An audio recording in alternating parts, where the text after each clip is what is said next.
sonore depuis 2005 qui s'appelle La Voix est libre, la voix avec un X, bien sûr, où j'ai eu la chance de côtoyer des cultures très très différentes, très variées. Je faisais partie de la minorité de blancs, on va dire, hein, voilà, et c'est connu comme un quartier pauvre, mais j'ai pris conscience que j'avais au contraire grandi dans un des quartiers peut-être les plus riches au monde, et que c'était un grand privilège de sentir les langues résonner, les rythmes, ne serait-ce que dans la parole, dans les échanges, et que la cour de récré soit déjà un théâtre du monde, qui donne ce goût voilà, au rythme, à la sensibilité, aux échanges. Et donc, toute ma démarche à travers la Voix libre, ça a été justement de réfléchir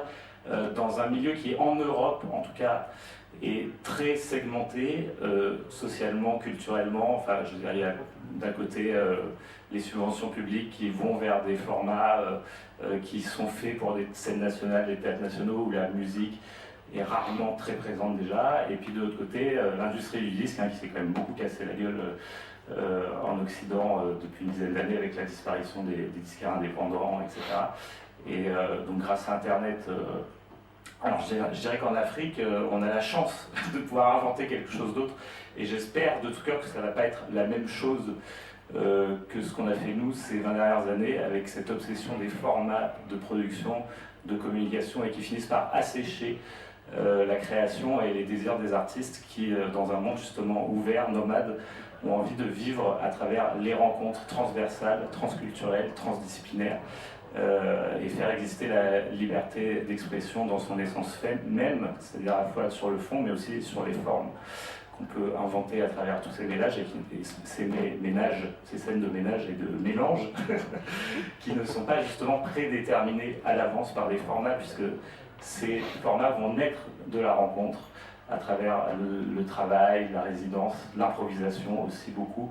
pour les artistes qui viennent de musique où il y a une grande dimension souvent orale ou improvisée, que ce soit dans le jazz, la musique traditionnelle ou autre. Voilà, donc ça c'était la présentation du contenu.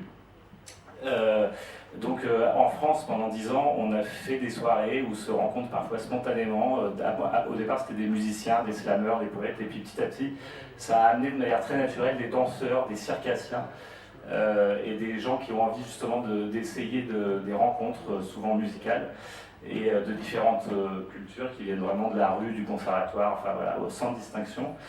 Et l'Institut français, en 2010, a repéré ce projet. Et un an plus tard, il y a eu ce qu'on a appelé le printemps arabe.